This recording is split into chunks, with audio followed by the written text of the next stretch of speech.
Wednesday nights. Facebook watch parties are welcome. Live and book fairs. Ladies and gentlemen, ask the questions, we come up with the answers. You can come up with the answers, just set the mic off.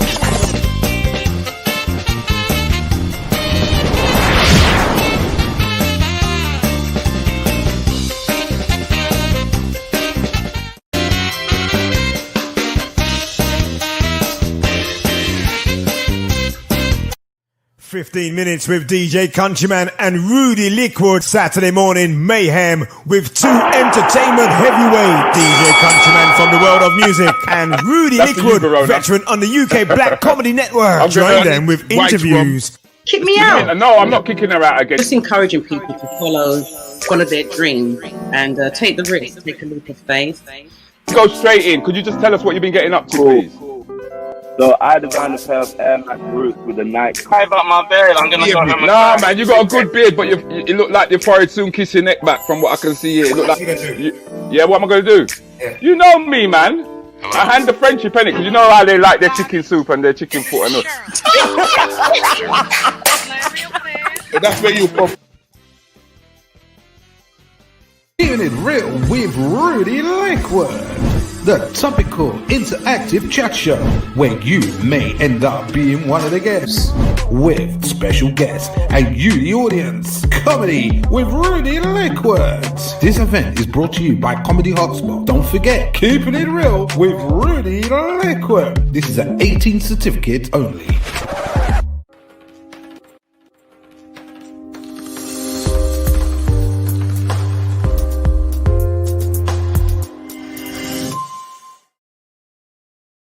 Wagwan, that's all they say. They say Wagwan, Rudi, Wagwan. What's going on, Denise? Denise was one of my earlier guests earlier on, and she's she's part of the Rants Bants Crew. If you don't know who the Rants Bants Crew are, you need to tune in to me on Monday, Wednesday, and a Friday morning, nice and early, 8:15 a.m. I try to get off at 9:15 a.m., but there are people like Trevor who constantly comes in the room throwing around their flags. Do you know what I mean? You know that piece of dishcloth that they like to throw around all over the place? Yeah? Because of the Rants Bants Crew, I decided to set up this show called Keeping It Real. Keeping It Real is an opportunity for me, instead of just ranting and raving and talking at people, because sometimes it feels like I'm talking at, but what I quickly discovered was that there were people who wanted to talk back at me. And tell me about my bomber ass, as they used to say. They tell you about your bomber ass, Rudi. And so the Rants Bants Crew decided, not me, you know, they decided that the Keep It Real show should really be about people who are part of that crew. Their names will constantly pop up. You'll notice them all over the place. They're all over the place. Evening Rudi, evening Massive. When you hear words like massive, yeah, and you hear words like crew, yeah, and you'll notice that I start putting up comments. There's personal comments going on in here. There's personal banter going on in the comments, and you too can join in the comments as well. It's important that you join in, be part of the show. Yeah, you see them start already. Hey, Shaz, Jules, Denise, that is them. That is them. Yes, Jules, that is them. Them is the Rants and the Bants Crew. Yeah, sometimes you've got to ignore them, right? Sometimes you have to ignore them, especially if I do a Wednesday show or a Saturday show. You have to ignore. Don't give it. No. You're not sweeting me up about, hey, sweetie. I bet that weren't even for me. Okay. But as you know, this show is not really about me. It's about the Rants Bants Crew, which is the core of what this show is actually about. But it's also about people within our community who are doing things that we find inspirational. In other words, we're starting to tell our own story. We're starting to grab hold of our own narrative. And as you know, I don't just bring people on by just telling you their name straight away. Yeah, Rants Bants Crew know who to expect. They're looking forward to bomber ass, as they've said, and I look forward to her. So why don't I introduce her to you in my own special way?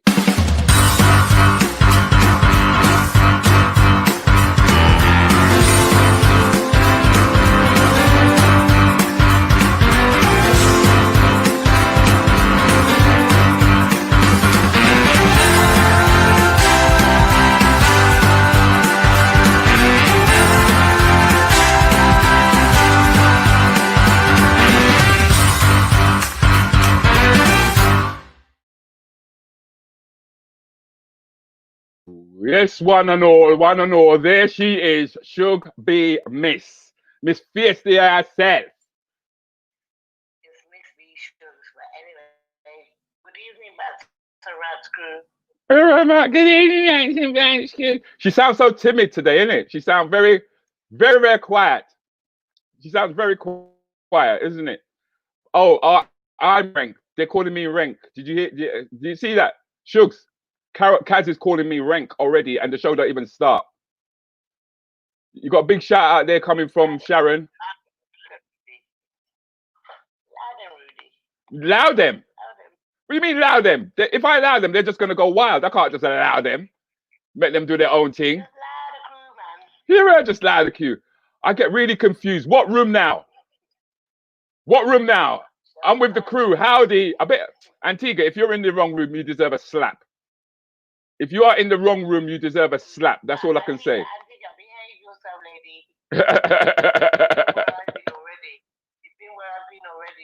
She has. Shuga. Evening, hun. That's coming. That's coming from our buddy. That's coming from our buddy, better known as Miss. I'm gonna start calling Chocolate Miss Drinky Linky. You know. Chocolate Judy Jew. Yeah, I'm gonna call her Miss Drinky Linky soon. You know what I mean? Change up her name. Change up her name. Huh? Hey, look who's here, D-Man. That's Countryman, you know. Yeah, that's Countryman. Yo, loud big belly man. Loud big belly man. Lord have mercy. We call him Pudding. Hello, Pudding. That's feisty, man. Red flag him out the room. What, red flag who? Country? Yeah, big belly man continues go. Red flag out the room. Nah, I can't go. So tell us, Shugs, where are you based? Because you're not a Londoner, are you? I do London, I do Coventry, I do Birmingham, but I'm a Wolverine. You're Wolverine. In other words, that's Wolverhampton. That's the one. Because yeah, because I've performed there a lot of times. A lot of times have I performed down there outside Molyneux. So I take. So that means that you don't live too far then. Sorry again. You don't live too far from Molyneux. I live right across the road. So how come you never come and check me when I was working there? I didn't know your flyers. I never saw your flyers. Mm-mm. Enoch don't like black people. Yeah, but then you're from Enoch Powell's part of the woods, though, innit? With his rivers of blood speech. Right in the center of Enoch Powell. Right. But are they really that bad in Wolverhampton? Are they really that great? By the way, DJ Elaine is saying hello. Wait, hold on. Them lot are moving fast. Them lot are moving fast. The Rants and Bants crew's moving fast in here. Yeah, DJ Elaine is saying greetings. So I just had to catch up. Yeah, so tell us, what is it like living in Wolverhampton? Because like I said, we know it, and you know, as black people, we know it as quite a racist area. But is it? No, wait, blacks run the area. Rasta run the area. Seriously? It was a white dominant area. Uh-huh. But you know, it's a peace and love area now. Whoa, peace and love. Me like that. Peace and love. That's the only way to be, man. You know, so because it looks like you've locked up yourself. Have you locked up yourself? You carry locks as well, innit? So how long has it been since you locked up?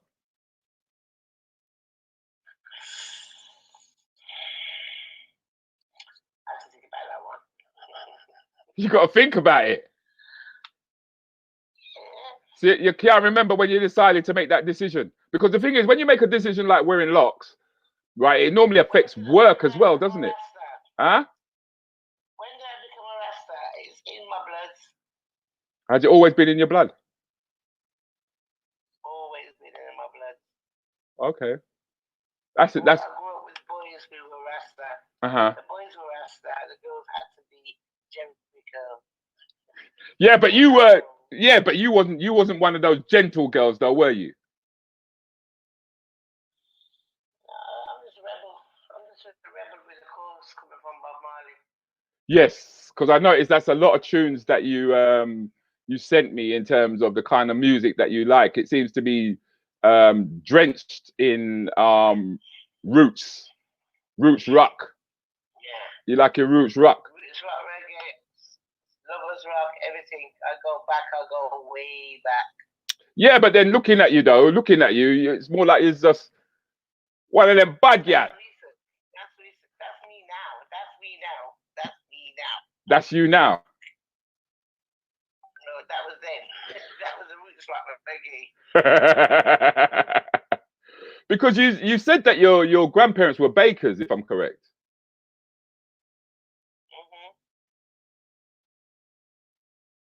Definitely. As I say, my parents. I grew up with my grandparents. My parents were there, but they left me for grandparents. Made me very radical. Okay.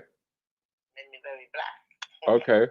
So you were brought up by your grandparents, and your mother was German? Was German? Because you've made comments like Hitler could have been your great grandfather. My mom's German, but I don't know nothing about that generation. I just know about my Enoch Pearl from Wolverhampton growing up that level.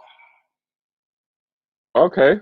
So then tell us a bit about your family, man, because you're quite a family person, aren't you? Really? Because I know you've got two granddaughters.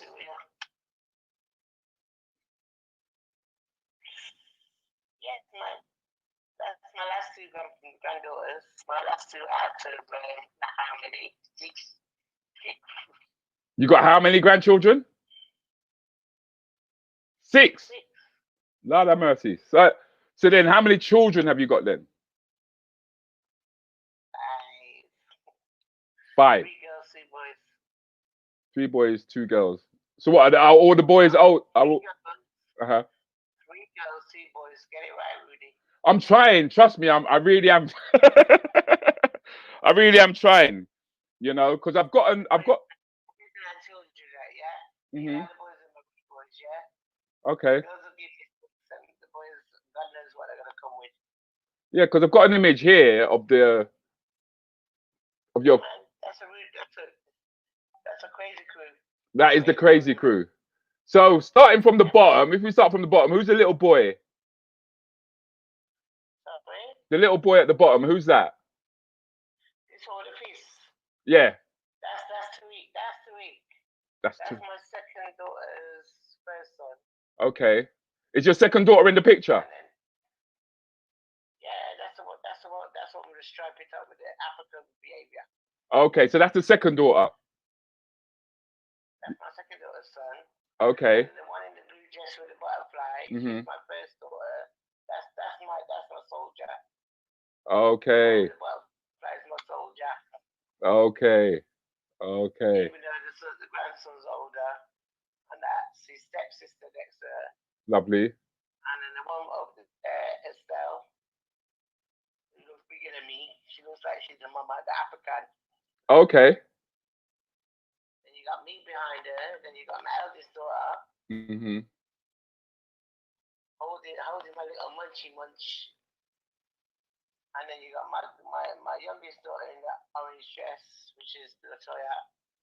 Then you've got my tall son at the back, which is Shaki. Wow. And then my little rebel behind him, which is Naphtali. So there's the 2 boys. Excellent. That's my 2 last boys. Excellent. They're my soldiers. Okay. So tell us, what is it? Let me see. I think there might be a few. If there are any questions that you guys would like to ask of Shugs, please put them in. I'm sorry, I missed out the troublemaker in the middle with his hands on his face. Okay. That's Jamal, the one with his hands on it. I missed him out. my first grandson. Okay. It's the first, yeah. So Shug said, could you speak up a bit? They're having trouble hearing you. Speak up, girl. We can't hear you, says Denise. We can't hear you.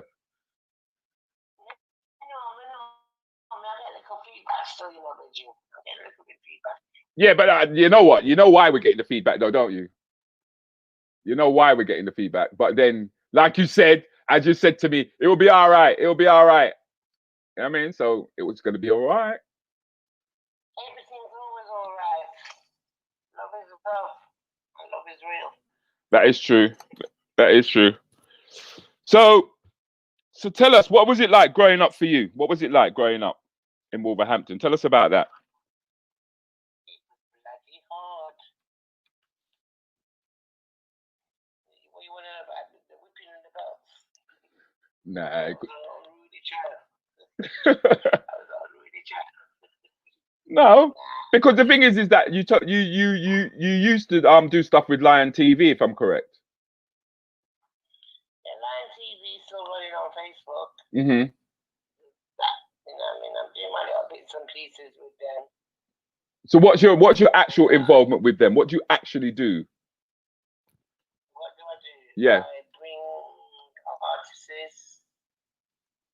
My first actual artist was Future Man. Okay, cool. And if you check him out on Facebook, he's a very big artist right about now. Uh-huh. You know, he's up based in Manchester. Mm-hmm. But yeah, if you check him out, he's my first artist. And I came with a second artist, and my artist I'm actually working with right about now is Ashanti. Okay. Which is a Jamaican artist. Rasta Jamaican artist, but I would say he's gotta work on his pieces. But he's doing good. He's getting there. He's getting there. Because how do you usher and help artists though? What is it? What's the sort of things that you need to say to an artist in order to get them to better themselves? Well, he's actually a roots artist. I say he's my actual roots artist. But you got Future Man. If you know about Future Man, Dwayne Future Man from Manchester, he's the one who came with a good song called Don't Let Me Down. Okay. Yeah. I'm done with that, but as we all started from Lion TV, which was something on Facebook. Mm-hmm. But as I said, we're all doing our own thing right about now. Oh, so everyone's doing okay. So what do you spend most of what do you spend most of your time doing, like during the day and stuff like that? What do you do? What are you currently doing? What am I actually currently doing? Yeah. Get my life together. You ain't the only one. I'm telling you, there's loads of us who are trying to get that together. But because Antigua was asking, how long have you been working with artists, and how did you actually get into it? I'm actually getting some vibes off you, Rudi, if you want to choose. Okay. I'm getting the vibes off you, some mental off you, Rudi. Oh no, I'm glad to hear that. To be honest, I really am glad to hear that, because I think it's important that we all inspire one another. I think it's important that we all inspire one another. You don't really want to go to COVID-19 today, yeah, really? We're not going there today. As I say, but you know what I mean? I'm just watching what's going on with the world right about now. You know what I mean? Okay. Okay. As I said, I'm trying to put my music and do what I'm doing, mentoring people and bringing them to platforms. But COVID-19 has locked down 3 of my artists that actually wanted to bring people back, or bring to England from abroad. Okay. Just one of them. It's just one of them. Yeah, because I mean, I think a lot of people have been hit by COVID, and it's affected a lot of careers. It's affected a lot of people's personal development and the way that they want to move forward. But the thing is that all I guess we can do is try to work around it. I mean, have you come up with any sort of solutions that you think? Me personally, I'm working on it. Okay. I'm working on it, yeah. So what you said to me yesterday, Mm-hmm. manifesting up there. Right? So Okay. I will put it in the room when I'm ready. Well, the thing is, now is a good time to actually express and say where you want to go, where you want to be. You told me I'm not allowed to do no BR word today, right? No, I mean, you know what? I must admit, you have kind of like held back, but you don't need to. That's the thing. You don't really need to, you know. No. But as I said, we're now down on the 6 single ranting. Mm-hmm. The first time to be knocked down on the 6. But as I said, I've just come from a party of 25. A party of 25. Wait, hold on. Come here, you know. Whoa. Hello. Hello. Hello. We can't hear ya. Wait, can you guys hear me? People in the room, can you hear me? People in the room, can you hear me? Raw, what happened to the sound now?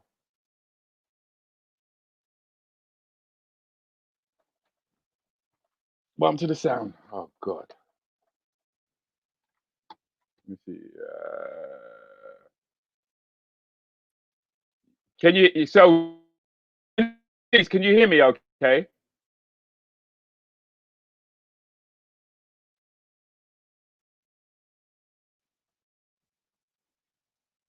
Yeah, Sharon says she can hear me. Kaz says that, yes, she can hear me. So the only person we can hear you, but not Shugs. All right. Well, for some reason, I don't know what's happened here. But Shugs, unfortunately, we can't hear. I've tried everything. Her thing's frozen as well. Yeah, it has frozen. It has frozen. Thanks, Trev. So I'm not sure what has happened. She's coming back in the room now. So I'm going to bring her back in, okay? TV's just trying to sabotage. Line TV's trying to sabotage you. Right, she's coming through loud and clear now. Oh, that sounds a lot better as well. Can you hear me?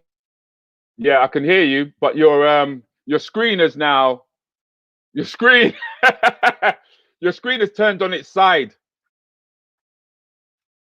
Your screen is on its side, Shugs. Can you turn around your screen? Shugs gone.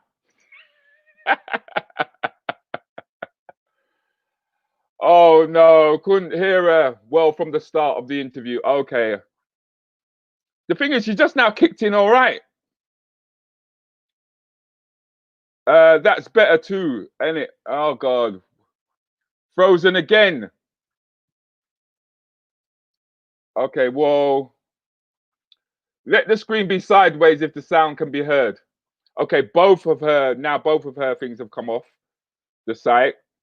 So what I'm going to do is I'm going to, as you can imagine, I'm a bit thrown. I'm a bit flummoxed at the moment. I'm going to have a little quick break and I will come back with our featured guest.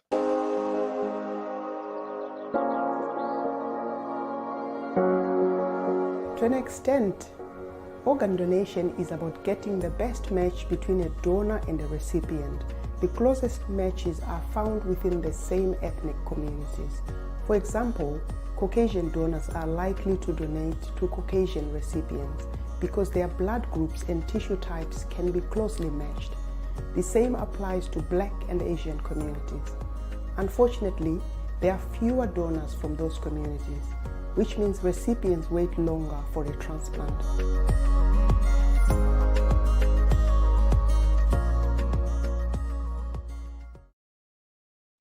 Whoa, we're back in the room. Back in the room.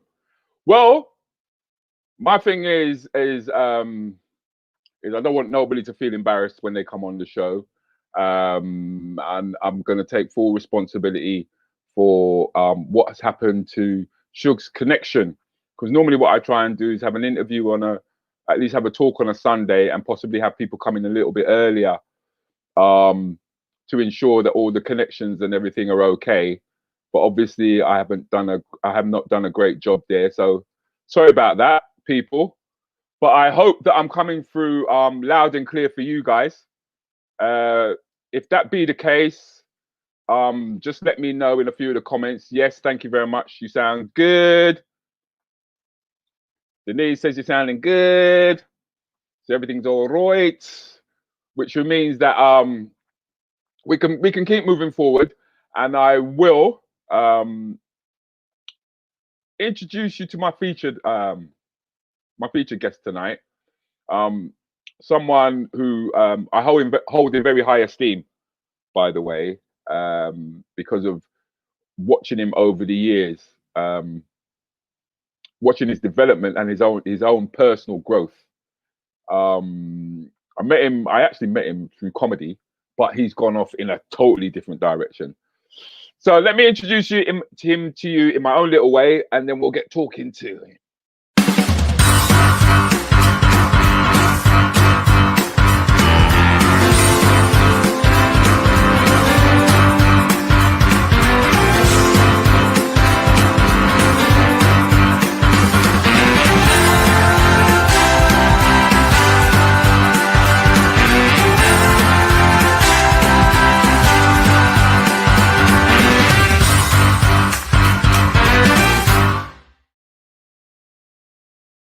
Mr. Paul Mckenzie, how are you?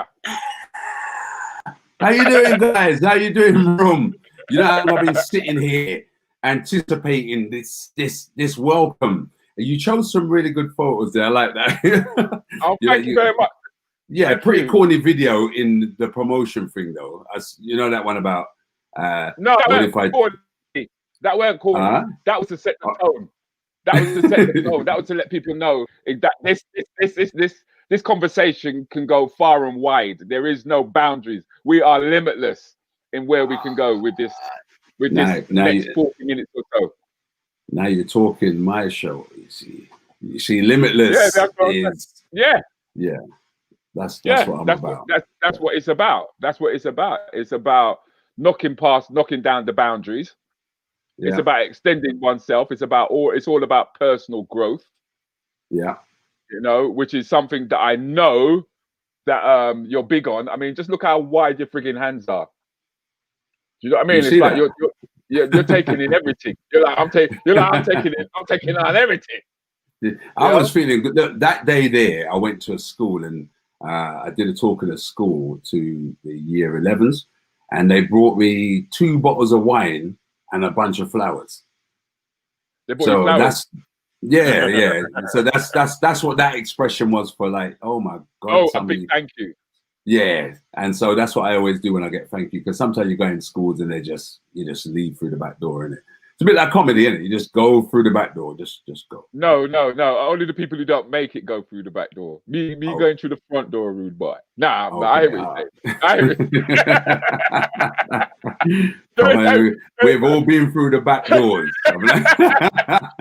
No, I think you'll find I leave the back door alone, Paul. I don't touch the back door. I don't go there.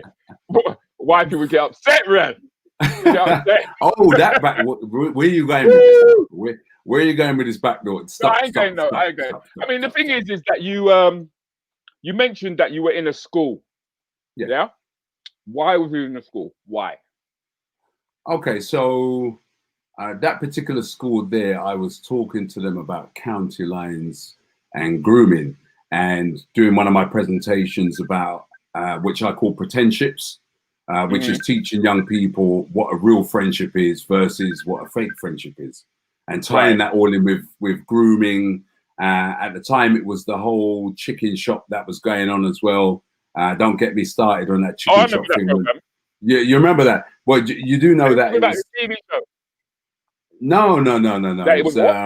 It was a chicken shop campaign. I'm talking about that the government came out with. Okay. Yeah, it was that campaign that a year and a half before that. Well, a year and a half before that, I tried to raise this campaign. I was saying, do you know that our children are being groomed in chicken shops? And I spoke to, because I've got some contacts at the press, and they were like, no, this is not a story. This is not a story. So I took it upon myself to go into probably about 30 or 40 schools just to talk to the parents, talk to the school, talk to the governors, etc., all on my own back.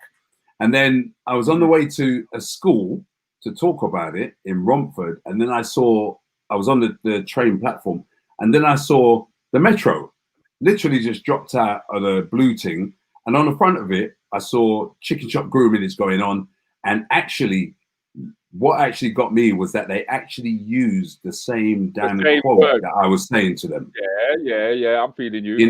In every national newspaper, even on the chicken box, that's my quote.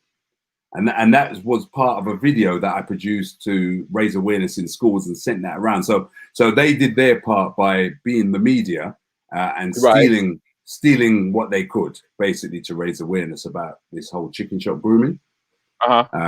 And so they put the messages on these greasy chicken boxes for children who go into chicken shops to learn what friendships are, the signs to spot. And to be quite honest, I was a little bit peed off. I tried to speak to somebody. I tried to speak to the press. Yeah. People tell I mean, that's intellectual property to a certain degree. There you go. Even, I mean, to use your words verbatim is intellectual property. But when I called them up, they said, "Oh, we were trying to get hold of you through your social media, etc., etc." And I thought, really, how hard is that? Because I've been speaking to you guys for the last 2 years about the same topic anyway. So they basically just ran with the story, made headlines, and then quickly dropped the whole grooming thing. So it became apparent, and then obviously, as news does, it just petered out as quickly as it came in. Yeah, because they do use like that as like it's just rag paper. Oh yeah. I mean, literally and actually, here's the interesting part about the story, right? This is to tell you about the UK news. So the only outlet that called me to say, actually, is this your story, was Al Jazeera TV. Raw. Okay. I was sitting in the car with we were making this film at the time. I was sitting in the car with Ellis. We were going to do a shoot, and the phone rang, and I said to him, listen to this. It was the media. I said, listen to how these people work. And so they asked me all about the story, and I said, oh my God. They said, oh, it was your story. Those are your words. Oh my God. How is it that the newspaper only mentioned you as an ex-offender? Okay. We spoke to ex-offender Paul Mckenzie, who agrees chicken shop grooming is happening. But yet the headlines are your story, your words, your video. And actually they did put the link to the damn video in the newspaper. The online newspaper had the damn link to my YouTube video, which somebody stole, rebranded it, and put it on their own page. Okay. So I did get vexed around those times, but that's not the tone. That's not the tone I want to be on. No, it's not. No way. It's not, bruv. It's just that. Yeah, it just shows you how getting licked from you. I mean, I did the when I had a routine about what it was to be British, which was to drive a German car to an Irish pub, and HSBC. Yeah. Turned it into an advert. There you go. They give you any money?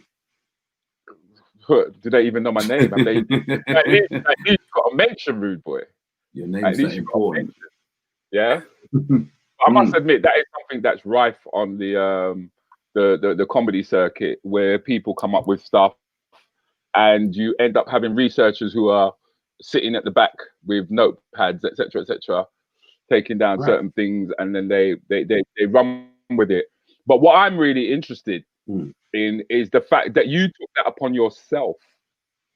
Yeah.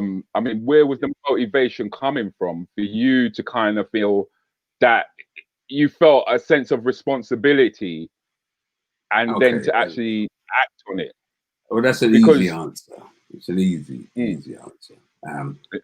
You see, when you take on something like true community work, you speak to and you connect with the people in that community. And what comes out of that community are hundreds of different stories about people's concerns. When you truly connect with them, when you build rapport with them, and they can see you doing the work.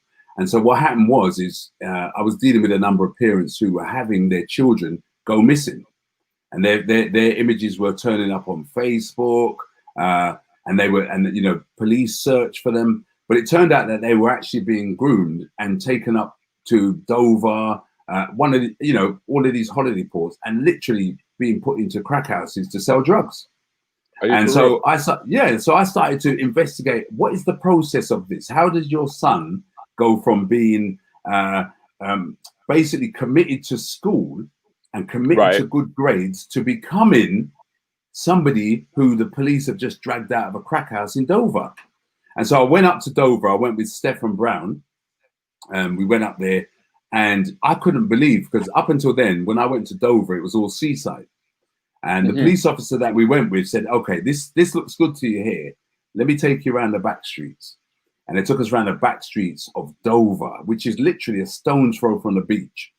And around the back streets of Dover, I witnessed images which I kind of put down to 70s slum area. You know, all different nationalities hanging out windows. You know, you could see drug dependency. It sounds like Washington, DC. Yeah, Bronx, early Bronx, that kind of thing. And so from there, we started to identify several of these young people were actually being set up in these houses, because what they did is the drug dealers would go and find somebody who's either dependent on drugs or has a disability or has a mental health issue. And then they would feed them with drugs. And the houses up in Dover are like 5 bedrooms. They're massive. Yeah. And so eventually what they would do is, when they became dependent on them, they would just take over the house. So all of these houses were just taken over. And the policeman said, it's such a problem up here, but it's happening from London. And so I went back to London and I said, okay, first thing I need to do is make a video, because I can't speak to all the parents, but what I can do is I can make a video raising awareness about the issue. Yeah, but we're still, because you're telling us these stories and they're great. They're great, but we watch this. Watch this question. Yeah, where is it? I'm not sure, but it's the question is what gives you the passion to deal with the terrible things going on in the community? See, we're trying to get behind you, Paul. Yeah, so that's right. Okay. Yeah, we're trying to get behind you, because we know you've got stories to tell. We all know you've got stories to tell. Yeah, but nobody is just going to take it on themselves to go and tell those stories. That's why I joke about you. I joke and I say, if there's one man I'm not hanging around with, it's Paul Mckenzie. Because if I hang around with Paul Mckenzie, there's even I see what you're doing. Either I see a gun going there, or there's either gonna. But we want to know what you're doing. Pushing Paul. I see what you're doing. It's very good, very good. How you transitioned me into. No, that what I mean. Denise asked the question. I can't see it on. Okay, can I see it on? What gives you the passion to deal with the terrible things going on in the community? It's really, really easy. And I met today with Stafford Scott, who I used to live next door to. He's also a campaigner. And we sat and we spoke. And, you know, we used to live next door to each other. He was 7 years older than me. I remember him when I was growing up. And we spoke. And actually, it kind of rounded it up a little bit better for me, because I was a taker. You know, I was involved in crime at an early age. I was a taker. That's what I did to my community. I took from the community and I stripped it from whatever, you know, whatever I could take, I would take. And that ended up as it does. And this is a story I tell young people. It ended up with me going away, as many of the boys are still doing nowadays. But I learned from that experience. And instead of being a taker from my community, I became a giver to that community, because I didn't want to repeat that story. I didn't want young people to say, oh, see him there? Yeah, that's a bad man there. I wanted people to look at me and say, you see that guy there? That's what you should be like. You know, I wanted people to mirror and match. And it's nothing special. It's something that a community should be grown up to do anyway, because I remember growing up, there were certain people in my community that I just knew were dread. I just knew that guy was dread. I just knew that you have to respect him, because everybody respects him, because he does a wonderful job of keeping the community in check. And so I wouldn't call it community policing. I would call it community awareness. So I started to raise issues and stories about the things that we sweep under the rug, especially in the black community. I get you. But before you got to that, to that point, there must have been a point in your time, right? Because there was a lot of kids who used to go through Borstal. There was a lot of things going on. But while going through that transition, something made you flip the script. Here you go. Apple flipping the script for the better. Something made you flip the script. Yeah. Guys, I mean, listen, it's not me. This is the Rants and Bants crew. When them lot decide that they're going to dig in you, they're going to dig in you. Dig in! Dig in! Talk the thing! All right, here we go. All right, here we go. So you really want me to go? You really want me to go to the dark side of Sin City stuff? Yeah. Yeah. All right, cool. All right, so when I was... we're all learning from our mistakes, but we need to know what was the trip for you. Like, for me, when I actually lost my business, because I was importing food from the Caribbean, wholesaling it in Western International, distributing it around London. Then we had the crash, the economic crash. Therefore, I couldn't pay back the loans. That meant that the only thing that I had left was a car. Okay. Right. That meant that I had to start doing the cabin. Okay.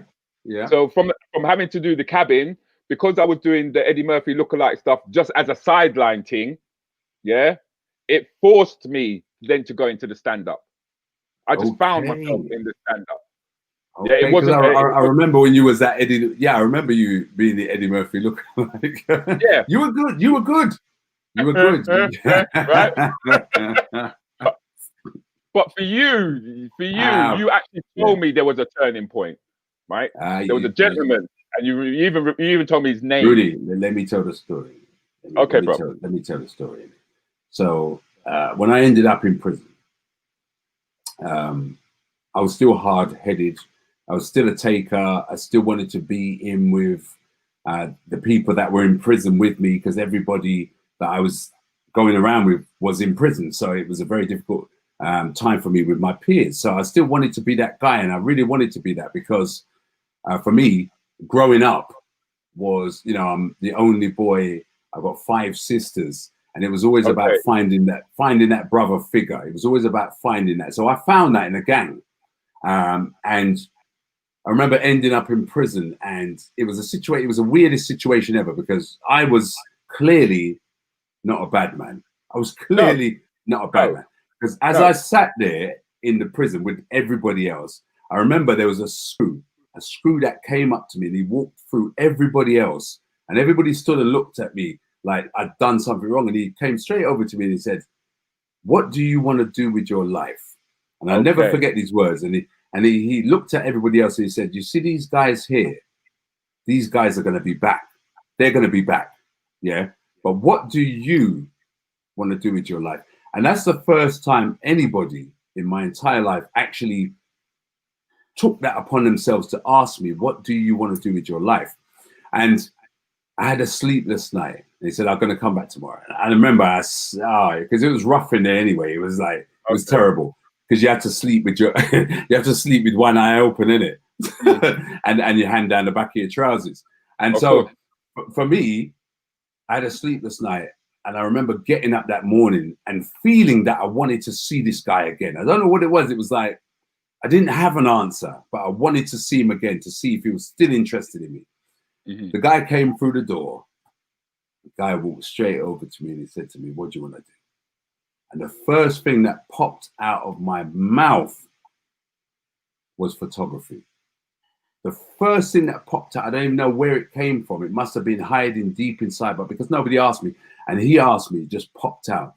And I'll never forget taking on that passion at that age and saying to myself, when I get out, I'm going to do photography. And then it was really weird, because I did 6 months. And on the day I got out, I said, "I'm going to do photography." And I remember getting out and I said, all I need is a camera. And so I went in the shop and stole a camera. No, I didn't do that bit. I would never do that. Guys, that's just me. That's winding you up. But I went home. I went home, and I remember my mum says, "What are you gonna?" Well, she's not around anymore. She passed, sadly. And she said to me, because she actually got to the stage where And this is what we spoke about, Rudy. She got to the stage where I went from seeing her shocked at seeing the police bringing me home or going to the police station to her just having this blank expression. You know, it was almost like she expected that call again. And that always bugged me. So when I went home and she asked me, well, what now? And I said, actually, I want to do photography. And she lent me the money to buy, and I'll never forget the name of the camera. It was a Canon AE1 program. And I went in the shop, and I didn't have all the money at the time. Mum didn't have all the money, bless her. She was working so many jobs. But she enabled me to pay down on it. Yeah. Okay. And I remember I started a youth training scheme where I was getting, the 50 quid a week jobs, innit? And I was getting that as an incentive to go. And I remember it took me about 2 or 3 weeks to finally walk in that shop, and it was a Saturday morning. And I'll never forget, it was the brightest Saturday morning. And I walked in that shop and gave the man the rest of the money. And since then, we're going back nearly late 30 years. I've never, ever been without a camera in my life. I've never, ever been without that reminder that this is what it took to change my life. It was just somebody asking me a question. So, I literally walk around with I'm surrounded by camera gear, literally surrounded by it. It's all over the place. And I do that because I do know the power of a decision now. I know that all you have to do is make that right decision, but you have to stick with it. So you have to set yourself reminders of why you made that decision. Because a lot of people make decisions and they break off. And they break off because they don't know that the Latin term for a decision is almost the same as amputation. It's almost the same as if I'm going to decide not to use this arm, I've got to cut it off. And so I cut off all of those friends, and funny enough, to this day, I think 2 or 3 of them died in some kind. One died in a car crash. One's doing life for murder. A couple of I see regularly. Literally, they've been living on the streets for the exact same amount of time. They're addicted to drugs. So I actually count myself lucky. So for me to look at my community and say, how many people can I infect with that same question? How many people can I ask, what do you want to do with your life? I used to work for the intensive supervision team, and that was the first question I used to ask a youth, and people normally answer on their 3rd attempt. So they say, I want to be a bad man. All right. Well, then I want to be an architect. All right, it's a bit out there for you because you haven't finished school. And then you get the passion on the 3rd one. Actually, I love drawing. And that's what you use. That's the tool that you use to get them from A to B. That's the tool. You keep going back to that one tool. You keep reminding them about that one thing because you said it. It was you that said it. And it works. You've got a lot of youth workers out there who are university led. Yeah, they got no experience of street. It's like being a soldier, learning how to clean the thing. You learn how to clean the thing so well, you can take it apart, you can do everything with it, but nothing prepares you for when you have to fire that at somebody firing at you. And that's the thing about youth work. It's everybody who does youth work. And remember, I've been doing it so long, I've seen people leave the city to become youth workers. I've seen people, accountants, now professing their love for young people or professing their love for the next generation. And I get it because it's become an industry. It really has. Well, the thing is that as I remember school, one of the one of the first things that you'd be offered was youth work as a youth worker, because we used to have somewhere to go after school, if you remember. We used to have the table tennis, we used to have the pool, we used to have, do you get me? Yeah. I mean, the kids ain't got that now. They got nowhere to fucking go at all. Do you get me? And that's why they became the alcohol pop generation on the street corner. Yeah. I have to stop you at this point because I do this to everybody else, right? So I have to do it to you. Right. We have to stop using the word kids. We have to stop that word because a kid is a baby goat. Yeah. And I said this to Sadiq Khan when he said, we have to stop these kids being killed on the street. And I said, why don't you call them children? Why don't you call them children? Because if you call them children, even the word, when you hear the word back, think about it. Let me give you an example. Right, those kids are killing each other over there, right? Versus those children. You get a different sense of feeling. You get a sense of responsibility to go and save those children. But when they flout this word "kid" everywhere, kid, what does a kid do? A baby goat displays bad behavior. You know something? That's something. I'm not gonna lie. That's something that my mum would always say to me. Stop calling them kids. They're not kids. Stop calling them kids. They're children. They're not really boys. My mum. I must admit, my mum. You sound like an older head at the moment to me. Right about now. I just use values that I heard throughout my life, values that make sense, because, you know, especially the time we're living in right now, we have to go back to some of those values, because if we don't, we ain't going to survive this next stage of madness. So we have to go back to community. We have to go back to supporting the brother who's right there in front of you. You know, not necessarily on your Facebook or your Insta, but he's right there.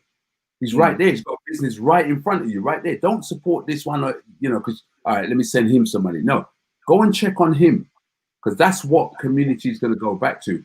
And, you know, if it's anything to go with, you know, I listen to your rants every now and again. You know what's going on. You know the thing.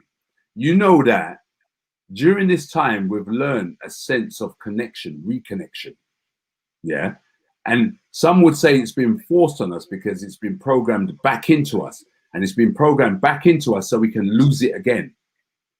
But we can't lose it. We have to remember that sense of community, that sense of checking on your brother, that sense of talking to a group of people like this every morning and connecting with them on a level that we're soon not going to be able to do.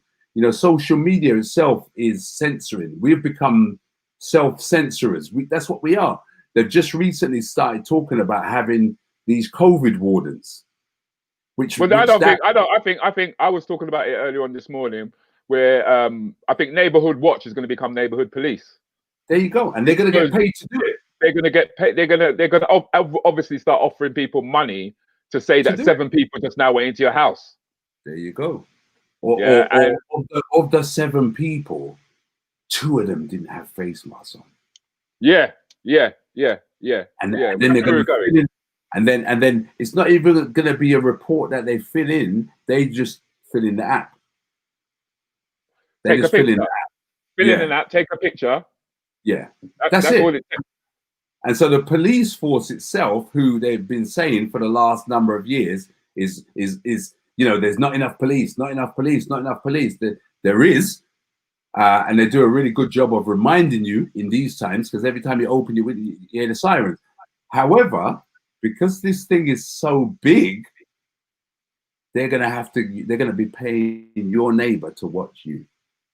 And so your neighbor, or whenever you walk in a shop and somebody sees you without a mask, they're going to probably have one of those, you know, the code things, the square box. I took my wife out to dinner yesterday, and we went to go into a pub.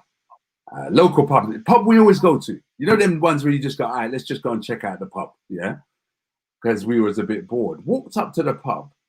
One big notice on the thing, NHS track and trace pub search. I said, what? I said, hold on a minute. So listen, bro. For them reasons, that's why I ain't been out, you know. Not because I don't want to go out. I'm just not able to go through the bullshit. I'm not able.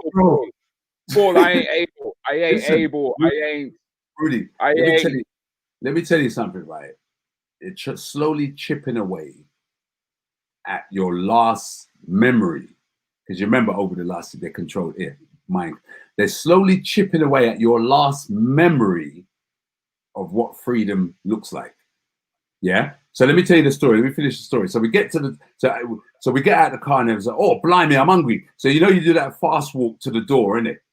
Yeah. Which started to get slower.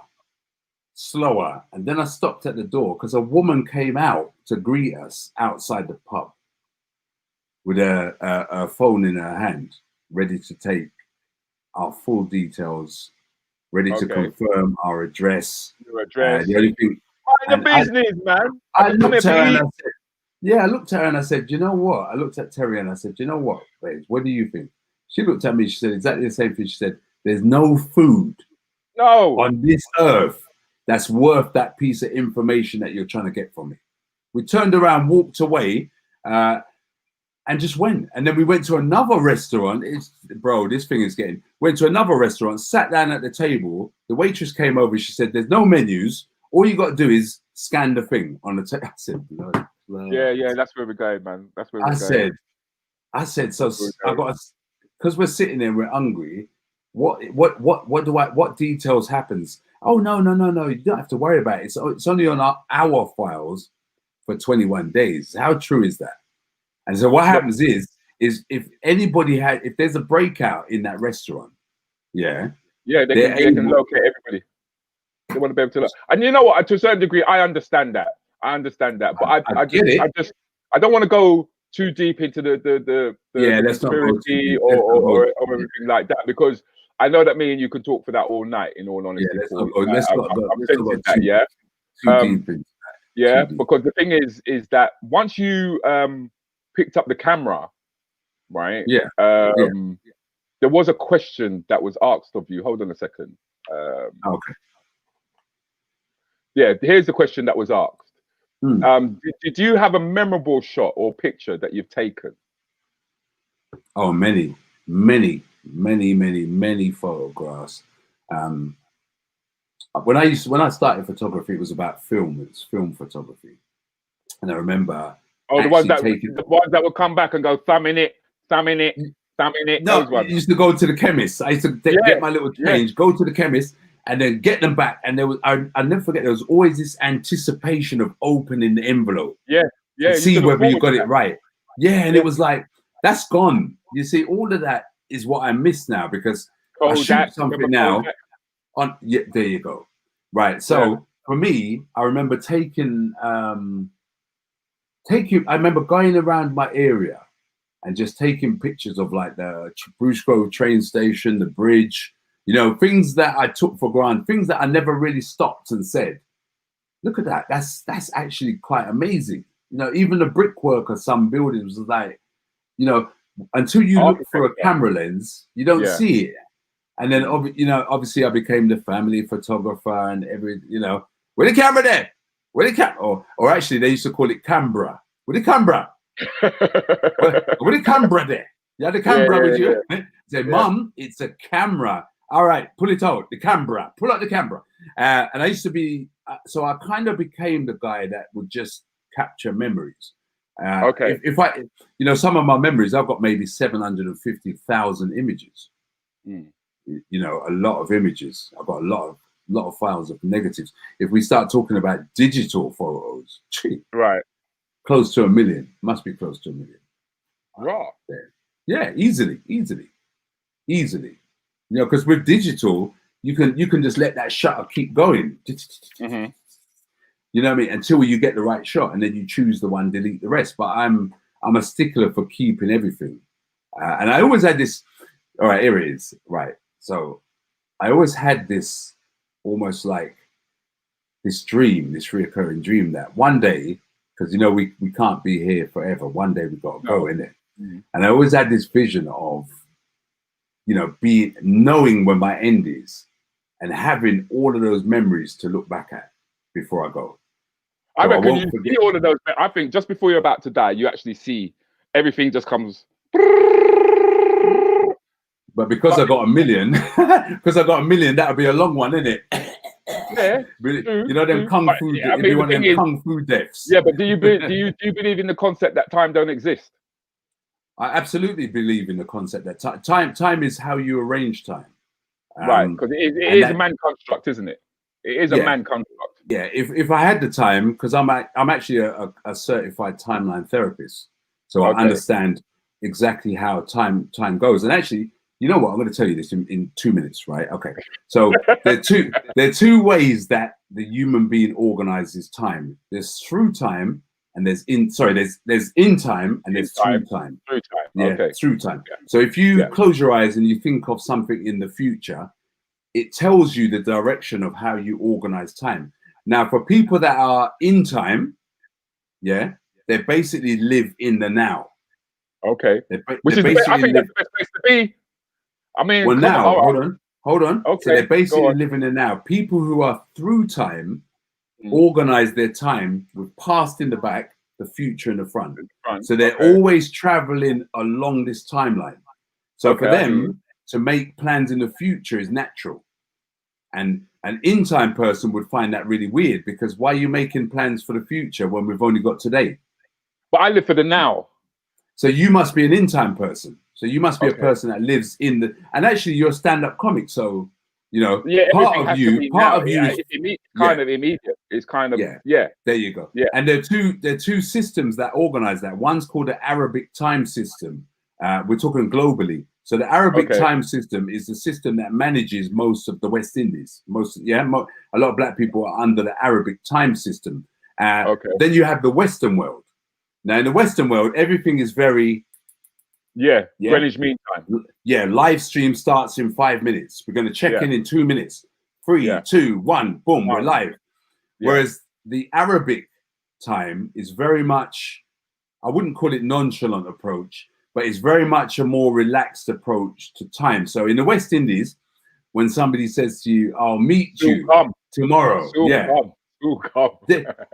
He's not going to give you a time. He's soon, I'll meet you tomorrow. And then you agree on that, because he knows as long as you butt paths at some point tomorrow, it's good enough. It's good enough, he's not going to say to you, so what time? What like 1:45 or 1:15 or 2:55 or 25? And the Western world is why people are dying over time, because everything they do is managed by this industrial time system. Yeah. And everything we do that creates pressure.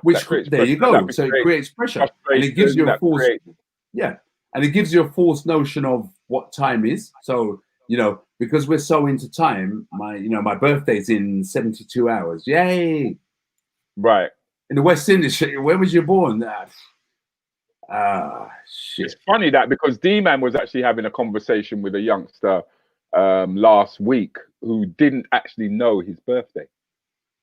He'd be better off for it. I'm telling you. It'd be better off for it. It will just grow to an age where, you just become who you are meant to be as a human being. But in the Western world, as soon as there's a notion of your birthday, it's a countdown. You got to get a card. You got to celebrate. Big party. Boom, boom, boom, boom. That all impacts the way and reinforces the way the Western time system works. And so when you have a black event, and we're always saying, "Raw." We don't know. Yeah. What time it start? Yeah. What time it start? 9 o'clock. Yeah, I ain't coming too late. And that's what the whole attitude is. It ain't started until I get there. You know what I mean? That's when the party. There you go. The party starts when I get there. Yeah. So when you get there and you realize that it was a Western time zone party, and when you get there, you see everybody going. You're like, "Well, what happened, bro?" They kicked off at 7:15, everyone was on the dance floor. By 9:45, everyone was going home. That's the Western thing. Yeah. The Arabic time system is like you said. All right, are we raving tonight? Cool. What time are we going? I'm gonna get my hair cut. I'm gonna sit in the barbershop for 4 hours. Yeah. And then by the time I get home, I'm gonna dress up, and then we're gonna go at some point during the night. and that's how we do. You know what? That's why we all turn up to the raves and everything late. But here, let me just cut you, Paul, for a minute. How did Soapbox come about? So Soapbox came about by the passion to now use the camera, because I'll tell you the story of Soapbox. So I was made redundant. I had a job in the city. But most people don't know I used to work in a law firm. Yeah. And I had a job, and I got made redundant twice in like 2 years. And I remember coming home and not getting depressed, but actually thinking, I can't keep going through this madness. I actually don't even like going into the city. I hated it. The whole suit and tie thing. I hear you. It's funny because it's just I just say that's funny because it just so happens that I've just had Coach Astrid comment just come up, and she's actually a live coach as well. Yeah, and she talked about people not following their true passion, which is where you're going. There you go. See, I'm good at this. Yeah. I'm good at this, right? I know. So I got made redundant for the second time. Got a little check, and I remember sitting at the table, and it was Terry that said to me, "Why don't you start telling stories?" So I was like, "What are you talking about? Telling stories." So we got into this deep conversation over this coffee, and I said, you know what? All I got to do is take the camera and then start finding out what people really feel about the community, what people really feel about life. Because, you know, I was a life coach, I've done all that stuff, public speak, all that stuff, but actually talking to real people, actually finding out, okay, what gripes do you have about life in your community? And then actually using my platform to air that story. And so the dream was this. For example, yeah, like the poster behind you there. Oh, that this poster. Yes. Okay, so this film's Sick. Yeah. Well, this film Sick is a youth project. This film here was me taking 12 young people off the street and asking them the same question that guy asked me, the screw asked me, asking them, what do they want to do with their life? They said they want to make short films, but they didn't have the resources, didn't have the time, etc. Blah, blah, blah, blah. So I got them to commit to 2 weeks in half term. And I put the proposal to them. I said, give me 2 weeks of your life and we'll make something that's so special you won't even want to go back to the road. So literally, when I left them, I thought in the back of my mind, they're not going to bite that one. They're not going to bite. Bro, by the time I got home, 2 of the youths rang me and said, half term starts Monday. What time? So I was like, whoa. So on that Monday, we had the 12 young people turn up. We started filming this film here. We didn't even have the idea. I just said it's got to be a film that is not about knife crime. It's not about abuse. It's going to be a positive film that changes life. So cut a long story short. So over the 2 weeks, we made this film Sick. And I said to them, if we can finish this, I'll edit this film and I will get this film screened in your local community. Right there in Tottenham. Yeah, 399 Tottenham High Road. And they still didn't have the belief in me. No. Rudi, do you know, 1 month to the day, we sold out 399 Tottenham High Road. We sold 172. I was there. You was there, Rudi. There. Yeah, 172. There you go. I jumped on the train to How come was down it in there? How was it in there? It was packed. It was packed. I mean, COVID would have gone mad if they saw how much people was in that place. Couldn't do it now. There'd only be 6 of us. But yeah, evening was packed. The mothers, the pride. Oh, there you go. The pride of the community. Yeah, it was such a beautiful. Out of that place. Yeah, it was and the way that those little those youngsters, those children. Yeah. I'll just reprogram you. Look at the camera. Look at the camera. That's all you need. There you go. Every time you're going to say that word again, you get slapped in the nose. Right. But we went on from that screening, and incidentally, in that screening, I managed from the proceeds, we bought them a camera to go on and make films. And we also paid 2 of the older actors. We divided up what was left and gave them the money. Anyway, so fast forward from there. So the opportunity came up to take it even further. So what did I do?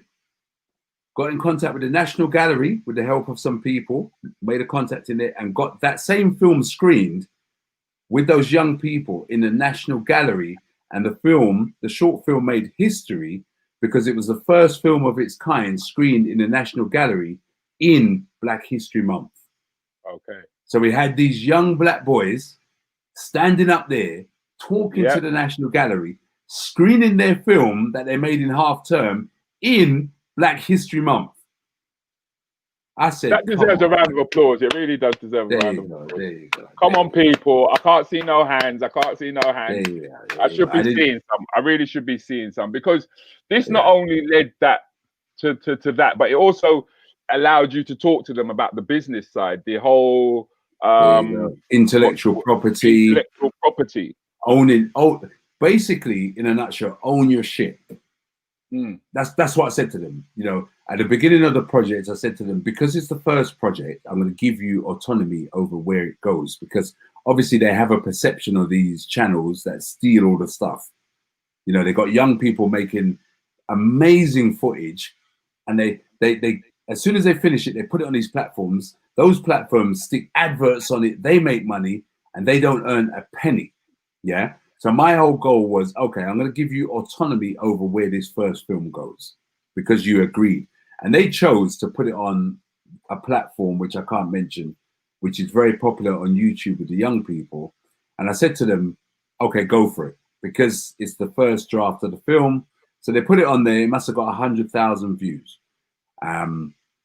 They were disappointed. I told them, because it's not about shooting, it's not about beating up people, it's not about living this life, be prepared. And so for them to go through that disappointment, they actually learned a lot about intellectual property and actually owning your stuff. And what I said to them is, it's better that you show your film in a film festival where you have 20 people pay £3 to watch it than you have 1 million people that watch it and then forget it. Yeah. And so that's the whole. We went on to make another 2 films. So we made 3 films in total. We made 3 short films. We're making another 2 at the moment. And all of those films there I'm meant now. to be in one of them. I'm supposed to be in one of those films. You're going to be that script there is so powerful. You know, I can't even talk about what it's about, but it's so powerful because, again, it's about relationships. However, the whole point I'm trying to make is I'm only cutting you because, Paul, you've got so much to say and we have so little time. That's why you shouldn't invite me on shows. But talk to us. Yeah. So you flashed up the phone there. Okay, Freedom of Adverse Media is a social media platform which I created and funded myself. And it's a platform that is free of adverse media. It's free of grooming. It's free of basically, well, essentially all the BS that you find on traditional social media platforms. It's a platform where young people can go and feel safe. Older people can go and feel safe. And it's a platform about, you know, we started this 6 or 7 months ago before the pandemic, because what I could see happening in social media is that people were giving too much information. It's too much now. People are giving too much information to get likes. And so, you know, we, as a small collective, got together and created this platform, which in the future is going to be the place to be, because a lot of you guys here in the room don't even know what platforms like Facebook have planned for us within the next 3 weeks. You know, I hear, but the thing is that we have been talking about platforms, and we're all aware of Black Chat now, which is a platform that was developed before the Voice came online, before Black Britain. Black Chat's been out there for a long time. Yeah, even before the BBC started seeing the advantages of it. And just like when the Americans got not their independence, what did they get? It wasn't independence. What Martin Luther King fought for, civil rights. Where we had a bunch of black businesses of our own. Yeah. And then they were given civil rights and they were told that they can now get on the bus, that they stopped getting on their own buses. They now wanted to sit at the front of the seat with the white people then. Yeah. And our money started slowly but surely going out of the community. Dripping out. You know, this is a whole, I know you're going to cut me again. This is a whole different show here, because I hear you. I could talk about this. Yeah, I could talk about this for a long time. I'm saying that we got a short space of time. But yeah, I could also talk about why Black Chat has been out there since before the Voice went online, and everybody in this group, every black person you should know, should be a member there, right? No, but a lot of the Rants and Bants crew are already members there as well. Yeah, you know, we're talking, millions.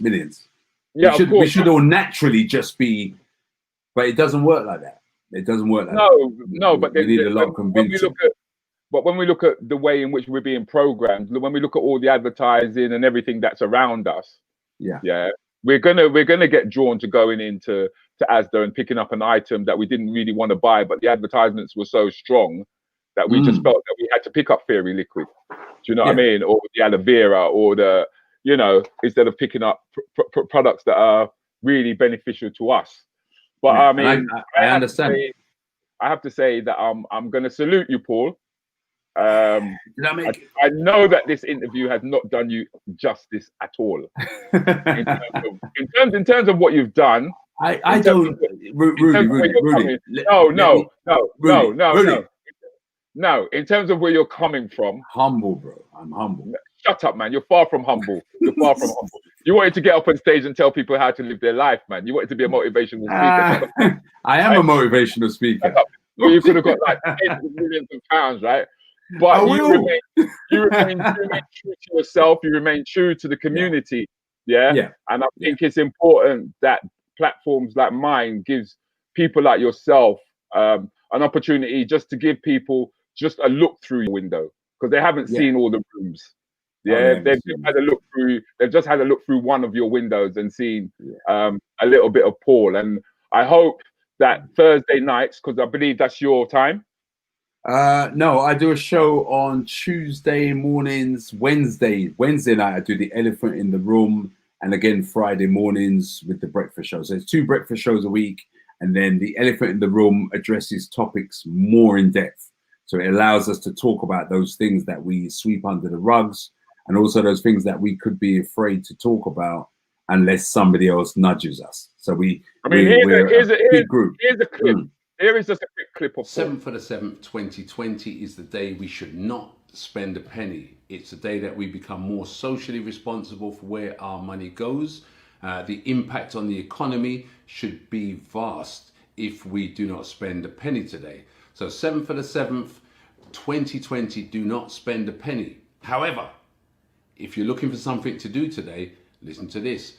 On my social media platform, which is Freedom of Adverse Media, www.foam20.com, every time you register on that site, you earn points. Every time you interact on that site, you earn points. And those points are translated into money. So those points become pennies, which you can now donate to a charity of your choice.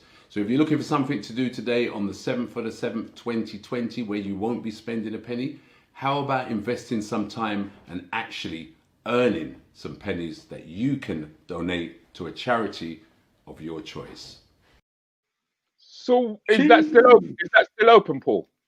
Yeah, because that's what Foam is about. Every time you register on Foam and actually interact, so you register free, but every time you interact, which I mean by posting even a picture, there's a point system that accrues. It keeps going up, and those points are translated or transferred into donatable currency. So clearly it's not, every time you use Facebook, you get nothing. Every time you go on Foam, there's a number that keeps ticking up. Every time you post a picture, make a comment, a number ticks up, and you can choose when you want to donate that to a charity of your choice. Yeah. Okay. So I believe it's the only website in the world that does it at the moment. And it's on Foam, which is Freedom of Adverse Media. So something maybe I'm a bit humble about it, because I do believe that people who commit often find a way. Yeah. However, that is one of the benefits of registering on the Foam platform, and it's an incredible place. We've also just added a business directory, which is free and high profile, an international business directory. We've also added a site where you can add your content as a filmmaker or content creator, and you can actually, instead of giving your stuff away, instead of giving your content away, you can now create on-demand channels. So you can now actually get paid for your content. And I think it's a very, very important time to actually introduce that into the marketplace, because we have all naturally become content creators, even though we don't know it. We all create content, but to be able to earn from that, I think is an amazing thing. So I'm looking forward to the future when we launch. And guys, if you're in the room there, this is the plug point. It's free to register, and like I said, you do earn points. It's a very transparent website. It's a very clean website. It's a website where people will, in the future, connect. So it's not going to be about those 5,000 friends that you don't even know. It's going to be about those maybe 200 or 300 friends that you actually know, and you can actually start impacting each other's lives, because we're entering into a time now where those 4,000 Let me do my maths. Those 4,700 people, which are excess baggage in your life, you're going to have to delete them because there's going to be too much data around them. So those 300 people. So that's what FOAM's about. It's about taking it back a step and saying, hold on a minute, we're giving away too much. We're giving away too much. You know, it's about time we start taking it back. Well, on that note, we are gonna stop giving away too much because they might get extra time now. They might get extra time, yeah. Paul, thank you very much. Thank you very much. And people, I don't know what happened to Shug's connection. Shug's connection went down, unfortunately, and I didn't really want to interrupt Paul while he was talking. But I'm sure that we've got to know Paul a little bit better because you guys see Paul pop into the room now and again, says a couple of words, nicks a couple of lines, and then fucks off, right, and comes back, yeah? That's cold. Yeah, that's cold, bro. That's cold. I'm cold anyway. That's me. That's cold. That's me. Yeah. But he's an incredible guy. You're definitely an incredible guy, and you're somebody that we should definitely salute. Yeah. So hopefully, guys, I will see some of you on Wednesday. Yeah. Thank you for tuning in to Keeping It Real with Rudi Lickwood and my guest. Shuga B, Miss Shuga B, okay. Also, thank you very much once again, Paul, for coming down and talking to everybody. And hey, guys, have a good night.